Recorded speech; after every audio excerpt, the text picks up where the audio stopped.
extra clips, keep extra clips, keep extra clips. Lyrically, Yo, what up? This is your boy M. Dot from MDotMusic.com. First of all, get a chance. Matter of fact, well, soon you can pause this video and go to www.MDotMusic.com. Your audio is very good. I have at least 5 or more now hot tracks for free. Give you multiple ways to get tracks, and also have links here to buy special leases for multiple options for multiple sites. Again, www.MDotMusic.com. Also, you can go there, find me on Twitter. We'll be definitely hitting our followers up with crazy amount of goodies, samples, tracks, and whatever. Anyway, I want to get into this tutorial. I think I finally found a way to make my tutorials without being such a pain in the ass by having to move stuff around and change the setup. So I'm going to start with this one and how to build a track, hip-hop track, without it being too techno popish or without it being down south. It seems to be a lot of during that time I stumbled on this Rex patch from a bunch of different samples that I have. You know, anybody here should probably have 800 million samples on their computer. So sometimes I start tracks just by browsing and see what I found, and I end up jumping into this particular instrument. Basically, it's some type of organ chop loop or whatever. I never use the loops completely as it is because it's whack, but sometimes you can pick a piece of a loop and almost then rearrange it and then tie it into the other pieces of your production, and boom, you have a new sound. So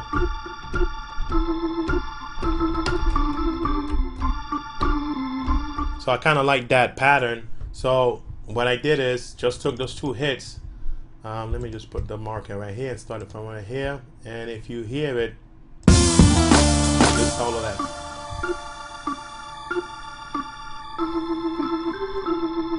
Okay, I don't think that's it by itself. Yeah, that's that sample, not all of it, but I'm basically chopping it up. So it still gets it like a East Coast type of feel. I'm chopping those 2 pieces out. So that was the foundation of the track. Once I got there, and one thing I've been trying to do lately is basically do my tracks and do the drums last. I'm starting to believe that that way actually gives you the best opportunity to come up with your melody and then really make your drums match. So try it a couple of times. Either way, it doesn't really matter. It's up to you. The only thing that you need to be solid on in the beginning when you make a track is the actual speed of it, because of what you're trying to do. Speed is basically the only straight parameter that affects what type of tracks you're making. If you're looking for something up tempo, you're not going to get the up tempo feel by putting a slow tempo, which is obviously. But you know, you want to be engaged, and as long as the beat is in a particular speed, then chances are it will fit that mold that you're looking on. Anyway, so got the organ over there. Then from that point on, it's trying to find what key was the rest of or was that sample on, and then find the key, and then find the scale, and then play stuff in that, you know, that matches that. Now this might sound difficult, but this is nothing but reading and, you know, doing yourself to learn basic music theory. You don't have to learn how to play the piano crazy, but you should at least know what is the scale, what key, what you know, what goes with what, and then from that point on, you can base your melodies from there, and it will be more musical. And nowadays, musical structure is very defined or looked for on producers anymore, since samples are not the #1 course of action nowadays. So anyway, so I know I had that, so I had to try to find something to go with it. Put it back in the ones, and I basically, what I did is I picked, let me maximize that.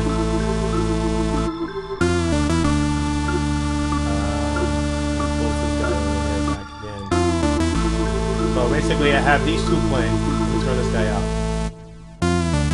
Basically, this is playing. Stop it right here. Start from the beginning for you guys to see. Where is it? Where are the notes? There you go. So I figured out that that first sample, that first chopped Rex that I had was basically playing. So that's a D. So the sample was on a D. It's from once I found out it was a D, then from there I can play those scales of the note to D, and then I'll be in good shape. Now again, this is something for you to go ahead and research yourself. You can definitely find it online. There's multiple people online doing tutorials, classes, free stuff, so you can figure out scales, or you can buy a book and read it. So anyway, once I found that out, I know I was working on a D scale, and from that point on, it's just adding pieces to that original, you know, that first sample type sound, which is not really a sample, it's just some instrument click. So I got that little fat synth in the back.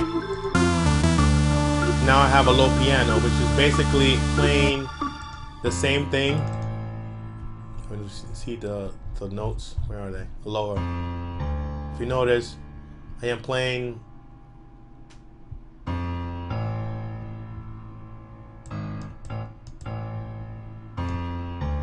G, D, and then it goes to G. Okay, basically what that means is if you know how stuff works, you know, well, it doesn't go to G, it goes to A. The fifth chord in D is A.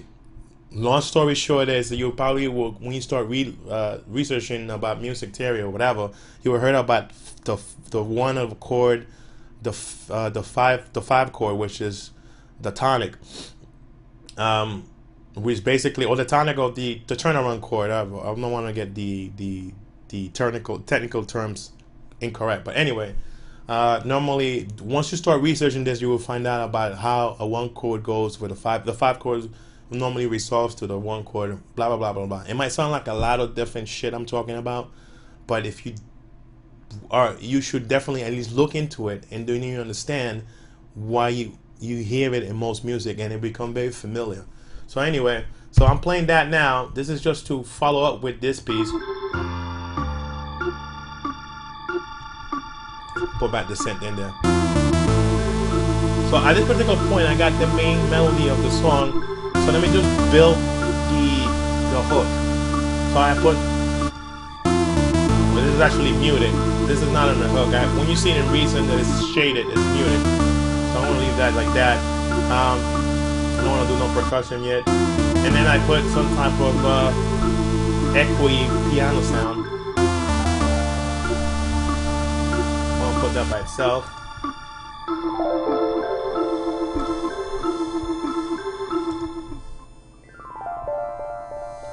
Okay, and this, again, searching around, I found this recent patch and played it in a way, I don't know the term for that, but it played the sweeping from one side to the other, added echo, and boom. So that gives it a nice little crazy sound. So right now what we have is these instruments playing right now. And that's it. That's my main melody, and now I want to start playing the percussion. So from this point in, again, I think it's very important when you're doing a track, at least I've seen in my recent tracks, you do the drums last, then now I can go and match the drum sounds for this. Okay? So if I double click inside it here, I have two drum sounds that obviously in this particular lane. The reason that I do this is because if you see in my previous tutorial, I normally separate the drums, and then I use different routing for my drums to get the sound that I want. So you can look at my previous tutorials and see how I route my drums and process them individually. So then I came up with the drum sounds after searching for a little while, the drum sounds that will match this. Let me take some of the stuff off.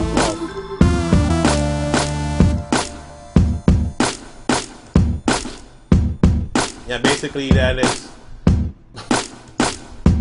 I'll go to my drum sounds right here.